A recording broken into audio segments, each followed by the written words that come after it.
aguento mais. 11h11, faça um pedido. Porque eu li essa frase a primeira vez, eu chorei. Desfazer esse quarto inteiro. E isso daqui tá me salvando da minha ressaca literária. 1h11 da manhã, faça um pedido. Olha só a lua. Tem que ser o dia inteiro de besteira. Várias e várias e várias vezes. Adoro Zelda. Eu ganhei 4 mil. Essa ressaca literária louca. Acabei de voltar da nutricionista. Ponto de vista dos príncipes. Escrevo fanfics no Wattpad. O jeito que ele levanta a sobrancelha e dá aquele sorrisinho.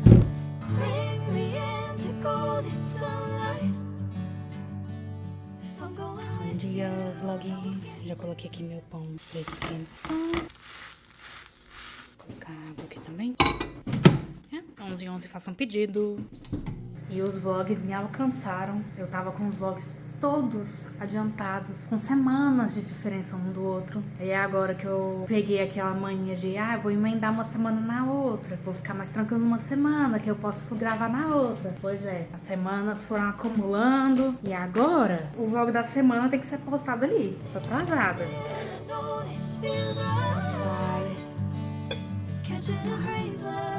Eu vou tomar meu café aqui. Enquanto eu tô assistindo tantas pessoas que estão jogando de Moonlight Valley, que eu tô perdendo o nome de cada uma. Essa aqui é a Lauren, eu acho. E vocês viram que vai ter a atualização do Ursinho Pooh. No de Moonlight Valley vai ser uma mini DLC. E isso tá causando uma bagunça.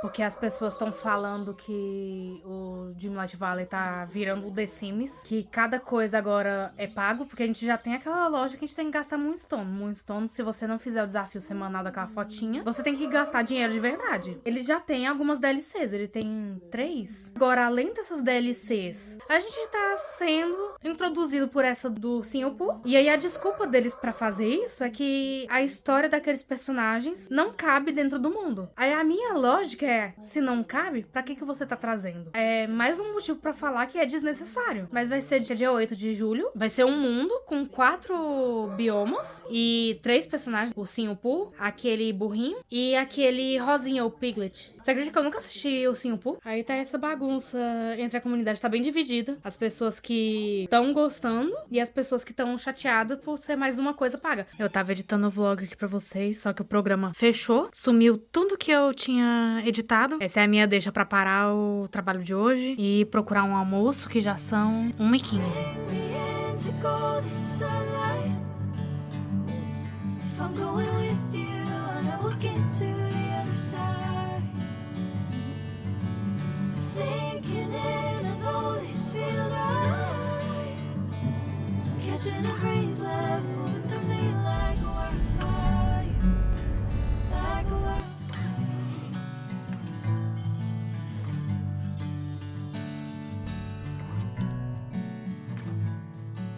Voltei aqui com o vlog, agora são 1h11 da manhã, façam um pedido. Eu tava editando o vlog pra vocês e eu ando bem ruinzinha pra dormir. Eu tô esquecendo de tomar a melatonina um pouco antes de dormir, porque ela demora uns 30 minutos pra fazer efeito pra mim. Aí eu fico revirando na cama, já que eu vou ficar até uma hora e pouco revirando na cama, resolvi editar o vloguinho. Me bateu uma nostalgia. Eu fui assistir os vídeos do DBG, que ele tava jogando Zelda. Ai, eu adoro esse jogo, ele é muito lindo. Eu parei no episódio que ele tinha terminado a luta com a besta divina dos Horas do Main. Deixa eu botar vocês apoiado, que eu tô sacudinho. E eu tô um pouco sumida, assim, pra falar com vocês, porque tá na semana final dos trabalhos da faculdade. Eu tô fazendo 2 matérias ao mesmo tempo e elas não têm prova, mas elas têm um trabalho que é praticamente um TCC. E eu já tô enlouquecendo. Não gosto de fazer esses tipos de trabalho, porque, como eu mencionei, eu tenho muita dificuldade de ler texto acadêmico. Tá certo, eu vou conseguir fazer esse trabalho. E seguimos sem leitura. Tô me contentando em fazer os desafios desse livrinho aqui. E eu tô gostando demais. Eu já tô no 21. Eu só coloquei o vídeo pra exportar, porque eu tava com medo de dar problema e sumir com a minha edição de novo. Mas eu não vou programar no canal ainda não. Amanhã eu vou escutar ele no volume máximo, porque eu edito ele no volume máximo, por isso que eu não consigo editar com ninguém perto de mim. Porque eu fico escutando minha voz várias e várias e várias vezes, pra poder ter certeza de que a música e a minha voz estão na mesma altura, pra não ter que ficar aquela bagunça de vocês estão assistindo e ter que ficar aumentando num trecho, diminuindo em outro. E eu também tenho que lembrar de falar sobre os livros que eu li antes de entrar nessa ressaca literária louca. Deixa eu pegar pra vocês verem.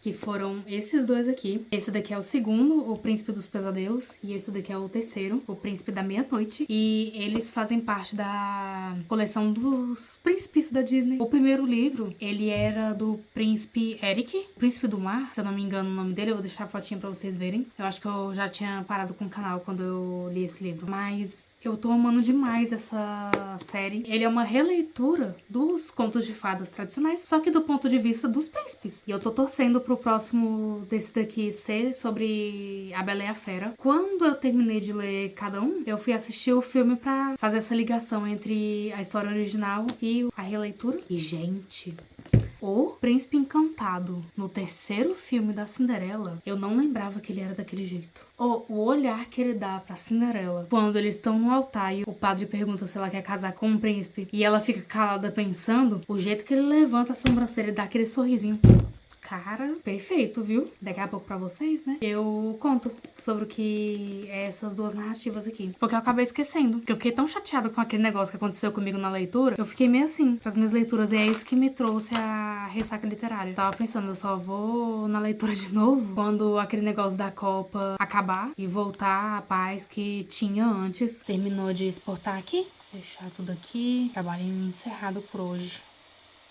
Vocês acreditam que eu já tinha exportado o vídeo sem colocar o trecho falando sobre os livros aqui? Ainda bem que a Euclênia, muito obrigada, me deixou um comentário aqui me lembrando de botar as resenhas desses dois livrinhos. Então vamos começar na ordem. Esse daqui é o volume 2. Eu não lembro agora se eu cheguei a mencionar sobre o primeiro volume, mas caso eu não tenha, deixa nos comentários aqui que eu mostro em outro vloguinho pra vocês. Esse daqui, O Príncipe dos Pesadelos, ele já segue o ponto de vista do Príncipe Philip, que é da Bela Adormecida. E em algum vlog eu comentei que eu tava achando um pouco diferente o comportamento do Philip aqui, porque eu achava que ele era muito autodepreciativo. E isso é porque ele cresceu em função de outra pessoa. Ele cresceu pra ser o protetor da princesa Aurora. Quando nasceu, recebeu aquela maldição da Malévola, que estava destinada a completar 16 anos, furar o dedo numa roca e morrer. A terceira fada boa deu a dádiva pra ela de não morrer, mas entrar em um sono profundo até que o beijo do amor verdadeiro acordasse ela. Os pais do príncipe Philip e da princesa Aurora tinham controlado a vida dos dois inteira. Assim que ela nasceu, os dois já se tornaram noivos. Quando ela foi amaldiçoada, agora ele tem que se tornar um guerreiro, um príncipe maravilhoso, para que quando ela chegasse aos 16 anos,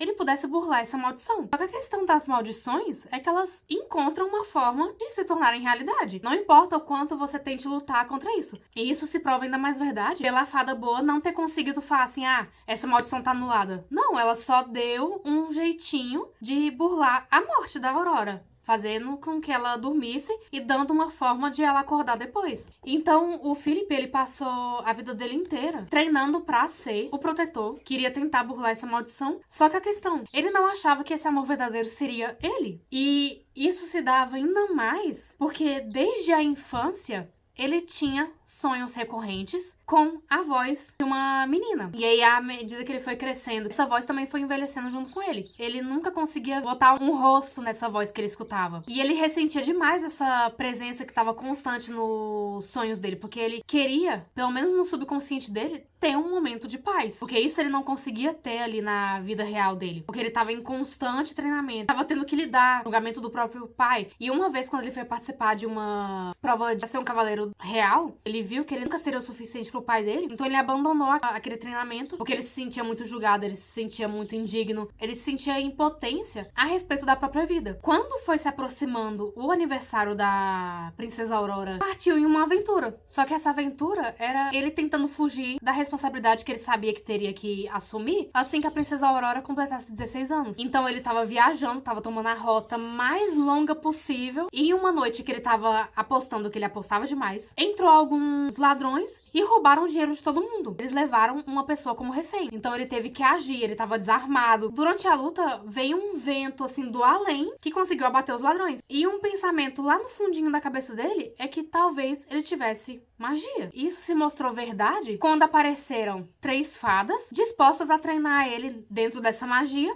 para que ele pudesse lutar contra a Malévola. Então ele passou por um treinamento super rigoroso, adquirir 2 itens. Um ele teve que roubar e o outro ele teve que se provar digno para adquirir. Aí agora já tava faltando pouquíssimo tempo, ele se sentia completamente indigno da tarefa, ele não acreditava no próprio poder, nem mágico, nem no poder de guardião e protetor da princesa. Agora nos sonhos tinha que transpor um labirinto de espinhos que tava em volta dele e da pessoa que ele ficava escutando o tempo inteiro. E o pior, ele descobriu que essa pessoa que ele escutava também escutava ele. Então ele se sentia ainda mais ressentido por essa pessoa ter visto o pior dele durante a vida inteira. E durante essa bagunça toda, ele descobre que ele passou esse tempo de treinamento inteiro sendo enganado pelas fadas e não eram fadas boas. Elas eram fadas amando da Malévola. Então ele roubou tanto do pai dele quanto do pai da Aurora. Que eles estavam atrás dessas armas pra lutar contra a Malévola. Porque mesmo eles achando que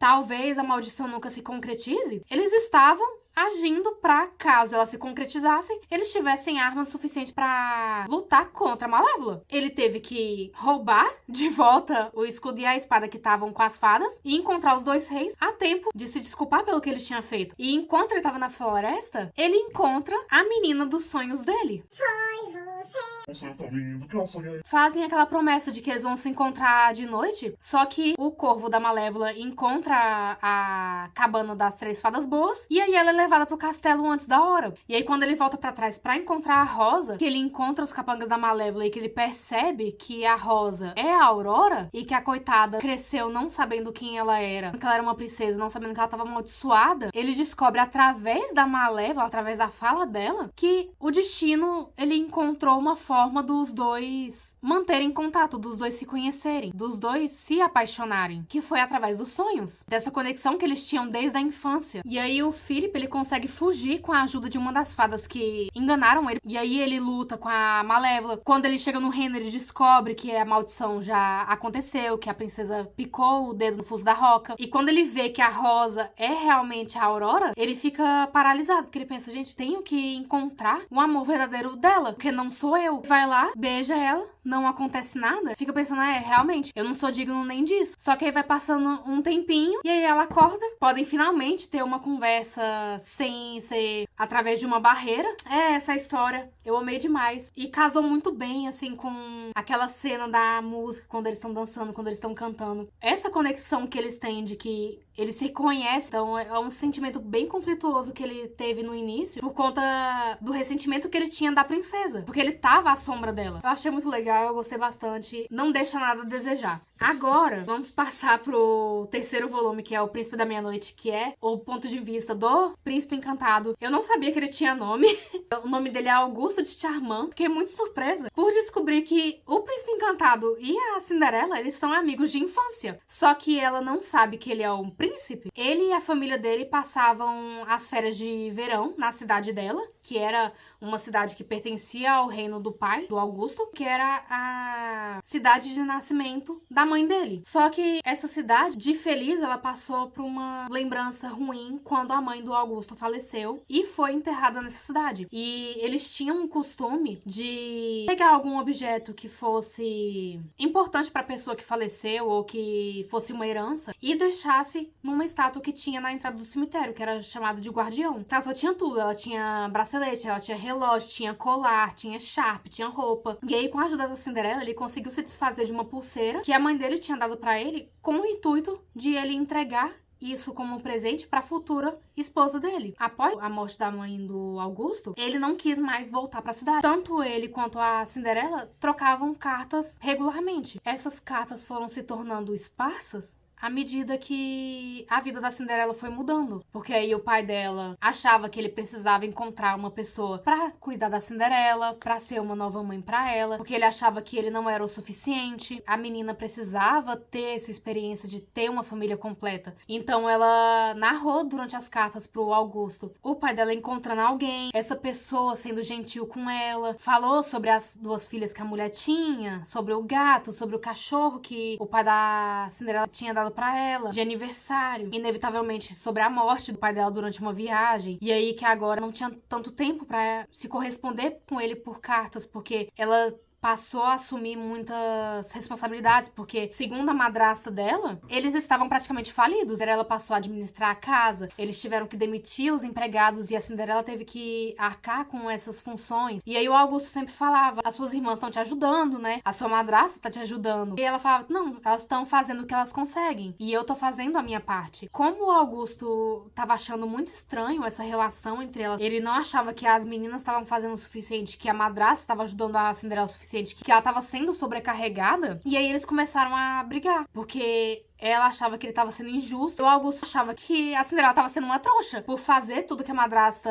pedia, por ser uma capacho das irmãs. E aí eles pararam de se corresponder. Os anos se passaram. O príncipe Augusto, ele tomou um papel muito importante no reino dele, porque ao contrário do príncipe Felipe, ele já tinha essa visão de que a vida dele era em função do reino. E enquanto ele não fosse rei, que ele seria o melhor príncipe que ele poderia ser. Para isso, ele foi estudar na faculdade real. Um dos estudos que ele fazia era sobre magia, ataques mágicos, sobre manipulação de magia para fins ruins que buscavam prejudicar o reino. Ele passava a maioria do tempo dele viajando exatamente para não ter que lidar com as expectativas do pai dele, porque ele falava que o sonho dele era se casar, era constituir família, só que ele não queria fazer isso no tempo do pai dele, ele queria que fosse natural. E aí, numa dessas visitas que ele fez pro pai dele, o pai dele recebeu uma carta do reino da Cinderela, falando que eles estavam com um problema que eles achavam que estava relacionado à magia, que era a especialidade do príncipe Augusto. O problema desse reino era que algumas pessoas estavam perdendo a memória de uma pessoa que eles amavam, do nada. Então, o Augusto foi com um amigo dele lá investigar. O principal motivo dele, além de ter essa questão, que ele poderia ter mandado só o amigo dele, foi porque era exatamente na cidade da Cinderela. Então, ele queria retomar essa amizade. E aí, as coisas vão ficando cada vez mais complicadas quando o melhor amigo dele se apaixona à primeira vista. E aí, não passa muito tempo, ele perde a memória desse menino. É uma maldição que não importa o tempo que a pessoa conhece o outro, o tempo que ela ama aquela outra pessoa. Ela acaba perdendo essa memória. E aí, durante as investigações deles, eles percebem que todas as pessoas que perderam a memória fizeram uma coisa em comum, que foi ou adquirir um presente numa loja de departamento, ou mandar reformar alguma coisa, que a dona desse lugar, ela fazia de tudo. Essa mulher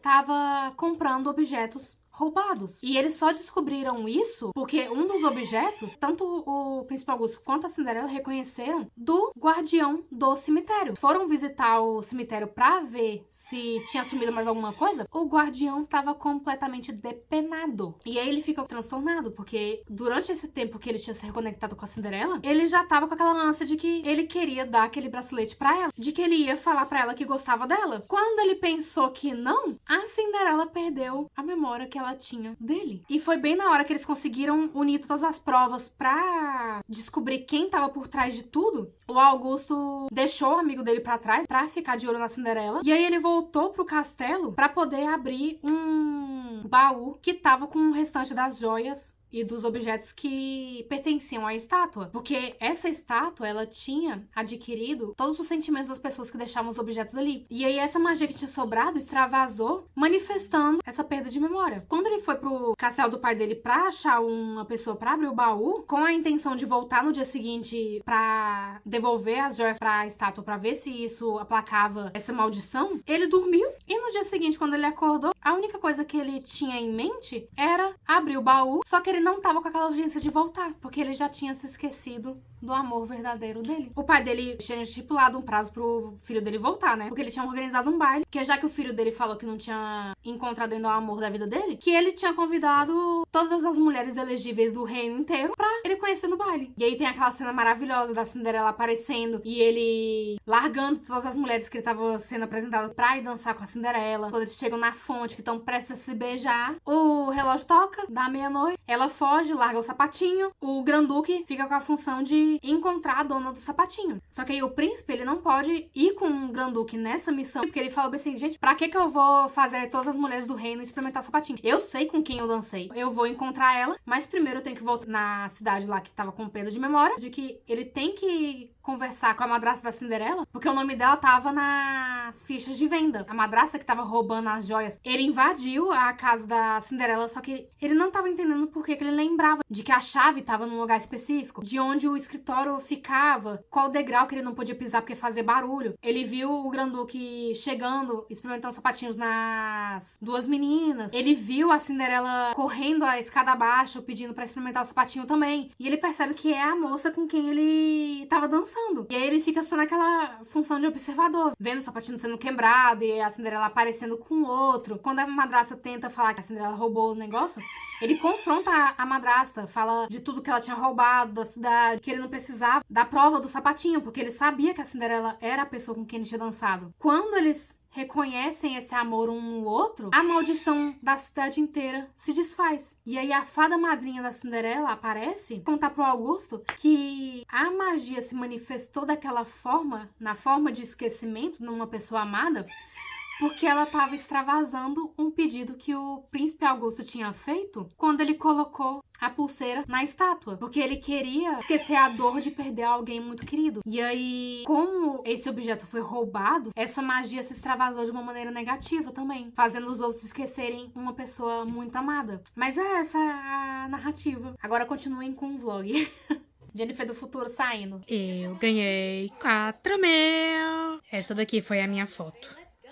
Eu sou o príncipe encantado.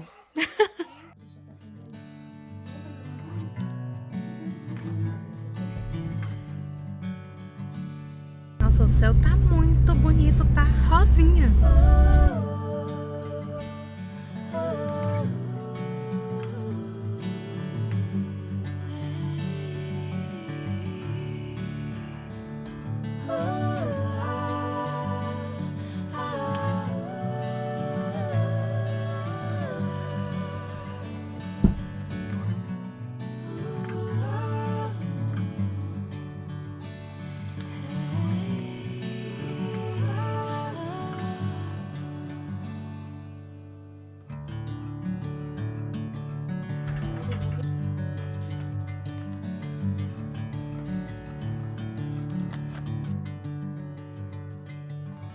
Eu comentei com vocês que eu tava numa ressaca literária terrível. Eu me voltei pras minhas fanfics. Pra quem é novo aqui no canal, não deve saber, mas eu escrevo fanfics no Wattpad. Essa daqui foi a primeira que eu escrevi e publiquei, Indigna, do Sidon versus Leitor. E eu li isso daqui num dia. É bem curtinha, você consegue ler numa sentada só. E no momento, eu tô lendo a segunda parte dessa fanfic, porque não foi intencional, mas acabou virando uma continuação, que é A Filha do Sol e do Mar, do Link versus Leitor. A diferença do tamanho pra primeira. Essa daqui é a primeira, essa daqui é a segunda. Mas eu adoro as minhas fanfics, então isso daqui tá me salvando da minha ressaca literária, ler as minhas fanfics. Agora já são 2h21 e eu tô me organizando pra fazer aquele trabalho que eu comentei com vocês mais cedo. São as duas últimas matérias que faltam pra terminar o semestre, que é dia 4 de julho, a gente já encerra todas as atividades e a gente entra de férias. E eu tô numa coceira de desfazer esse quarto inteiro e refazer. E se eu começar, eu vou me distrair, não vou fazer o trabalho. Em algum momento dessa faxina, eu vou perder minha animação e vai ficar tudo bagunçado por uma semana. E eu não tenho uma semana inteira pra fazer essa bagunça toda. Eu já fiz um, que é o do mapa mental, e ele já tá pronto, só falta eu transformar ele em PDF e botar na plataforma. Esse segundo que eu tô fazendo é aquele que tem todo um paranauê. É basicamente um artigo científico. Tem um resumo, pesquisar a doutrina, e a gente ainda tem que fazer um mapa mental do resumo. E além da socialização também, que é aquela parte que a gente faz na plataforma. Essa é a questão comigo. Eu não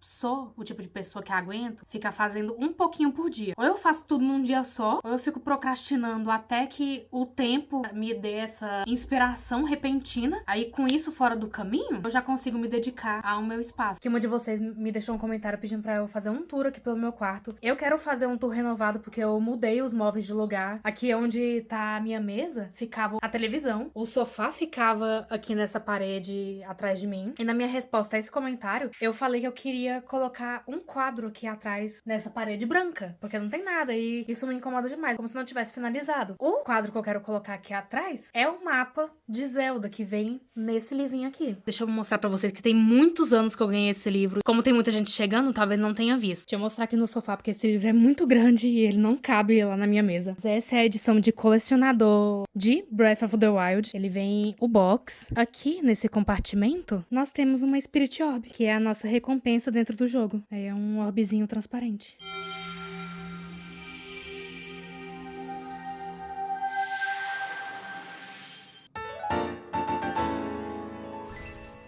Nós temos o livro e temos uma caixinha. Esse daqui é o livro, ele é maravilhoso. Ele é de tecido. Eu até tenho que arranjar um jeito de limpar, ele tá ficando sujo. Quando eu peguei esse livro, que eu li essa frase a primeira vez, eu chorei. Open your eyes. Wake up, Link. Esse daqui seria o Sidon, só que o Sidon, que foi pro jogo, tá assim. Porque eles falaram que a justificativa de não fazer esse design aqui foi porque a cor dele ficaria muito perdida no ambiente. Tem falando sobre os lugares também, a linha do tempo. Esse mapa também eu adoro. Ele fala sobre a história de Hyrule, tem a linha do tempo. Naquele compartimentozinho vem um envelope. E dentro desse envelope tem o nosso mapa, que é o que eu quero pendurar na minha parede. Afastando a câmera pra vocês verem o tamanho dele. E é lindo, eu adoro. Aqui nós temos a cidade dos Gorons. Aqui tá o Great Plateau, que é onde a gente começa o jogo. A Floresta das Koroks. Eu adoro esse trecho aqui no jogo. Tem uma memória aqui dentro também. Esse daqui é o castelo. Tem a praça do castelo aqui. Aqui também tem uma memória. Eu sei o que aconteceu em cada canto, que missão que eu fiz, onde tem as memórias. E a textura dele é uma textura de tecido. Então eu não quero que isso daqui fique pegando poeira, porque eu não vou conseguir limpar depois. Eu quero que meu pai faça uma moldura. Se eu não encontrar um vidro, eu coloco só o acetato por cima. Quando eu tiver minha casa, vai ficar na minha biblioteca. E, além disso, nós temos... que a gente ganha do Cass, que é uma foto dos campeões. Essa foto a gente ganha em uma das DLCs do jogo. Balada dos Campeões, eu acho o nome da missão. E eu adoro isso, eu adoro os detalhes, eu adoro Zelda. E eu sentei aqui pra mostrar pra vocês como que ficou aquela decoração que eu fiz no PowerPoint impressa. Porque eu decidi imprimir e deixar nesse caderninho mesmo. Porque aí eu posso aproveitar os layouts que eu fiz e não fica de tamanho diferente também. Aí essa daqui é a capa. Eu imprimi na própria folha mesmo, eu não colei por cima. Que é aquela parte dos hábitos, anotações, leituras, o bingo do mês. Aí aqui são as folhas diárias, né? Essa daqui é nova. Essa daqui também é nova, mas é isso, por enquanto. E aí a minha intenção, que eu vou falando de uma coisa, eu perco o fio da meada, organizar o quarto, fazer essa limpa que eu sempre faço, de 6 em 6 meses eu faço no meu quarto. Tiro todos os livros da estante. Limpar de um por um os livros. Limpar a estante de cima e embaixo também, antes de guardar de volta. Não sei se vocês já viram na internet aqueles vídeos das pessoas que se esquecem de cuidar dos livros. Vem aqueles bichos que comem tudo, e quando ela vai ver atrás dos livros, o livro já tá preto e já tá pela metade porque os bichos já comeu. Esse é o meu maior pesadelo, de pensar que um dia meus livros iam chegar nesse estado. Quando eu conseguir fazer essa organização toda, eu faço o tour completo pra vocês, mas eu ainda queria mudar tanta coisa. Eu queria mudar a cor daqui também. Também queria trazer mais plantas, porque talvez eu tenha que colocar essas plantas aqui em outro lugar, porque elas não estão cabendo mais no meu quarto. Elas já estão ficando no meio do caminho de passagem, porque as folhas estão ficando enormes. Mas ainda bem, elas estão gostando do ambiente, elas estão evoluindo.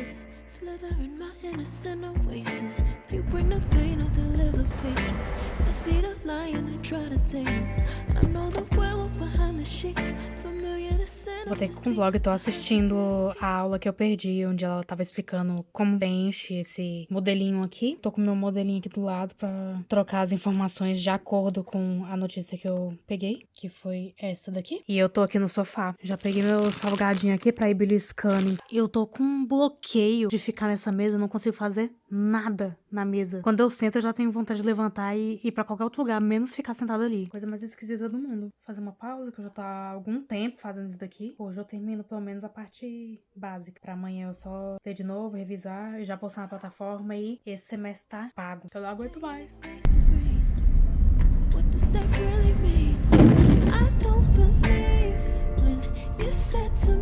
Olha só a lua.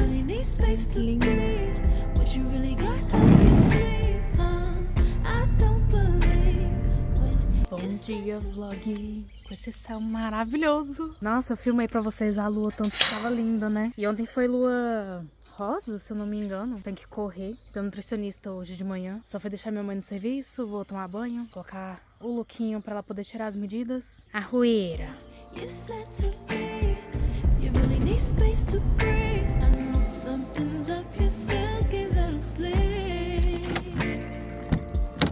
Acabei de voltar do nutricionista. Gente do céu, as festas juninas me destruíram, acabaram com todo o esforço que eu ganhei no primeiro mês. As minhas medidas aumentaram demais. Teve algumas que ultrapassou o valor que tava quando eu comecei o tratamento. Além de ter aumentado 1,5 kg, é aquele negócio pra gente ver o tanto que é fácil a gente ganhar peso, a gente ganhar medida. E não é tão fácil assim perder, não é tão fácil manter essa consistência pra ter um resultado legal todo mês. Igual teve as festas juninas. Eu não conseguia, vou comer só um lanche livre da semana. Não, tem que ser o lanche, tem que ser a sobremesa, tem que ser o almoço, tem que ser o café da manhã, tem que ser o dia inteiro de besteira. Pra tudo na minha vida. Eu não consigo ser uma pessoa moderada. Ou eu sou 8 ou 80. Ou eu me importo demais ou eu não tô nem aí. Ou eu como demais ou eu não como nada, sabe? E aí ela falou que eu tenho que alcançar esse equilíbrio, que eu tenho que continuar com a dieta, tenho que maneirar no doce, que eu caprichei nessas festas juninas em doce. E um final de semana de festa junina eu comi o doce que eu não comia há um mês. Então, os resultados estão aqui, pra vocês terem noção. Quando eu cheguei, eu tava pesando 75, aí eu consegui diminuir pra 74, aumentei pra 75,5. Minha cintura, 82, consegui diminuir pra 80, aí aumentou pra 81,5. O meu quadril tava 117, passou pra 119. É igual ela falou, as medidas não estão ideais, porque elas estão aumentando mais que quando eu comecei com o tratamento. Eu coloquei como objetivo fazer isso e eu tô fazendo meia boca. Focar mais nas atividades físicas, além da esteira, ver se eu faço um alongamento. Como vocês sabem, eu trabalho o dia inteiro sentada. Manter os horários certinhos, né? Porque eu também não tava comendo tanto nos horários. Então eu tô deixando de novo um intervalo muito grande entre as refeições. Eu tô tomando um remédio de manhã que ele é pra tratar minha gastrite nervosa. Tá ajudando, mas aquele negócio, eu também tenho problema de intestino. Eu tô começando a ter problema de digestão também. São vários fatores além comilança, né? Que eu tive esse mês de junho. Agora são 9h09. Vou pra casa agora, terminar aquele trabalho que eu comecei ontem. Só falta melhorar um pouco o texto principal. Aí eu estarei livre. Eu vou ficar por conta de esperar as notas. E aí eu posso me concentrar no que tá me corroendo há algumas semanas, que é arrumar meu quarto. Eu tô parada porque eu quero fazer algumas mudanças, mas eu não sei exatamente o que eu quero e eu não consigo fazer nada.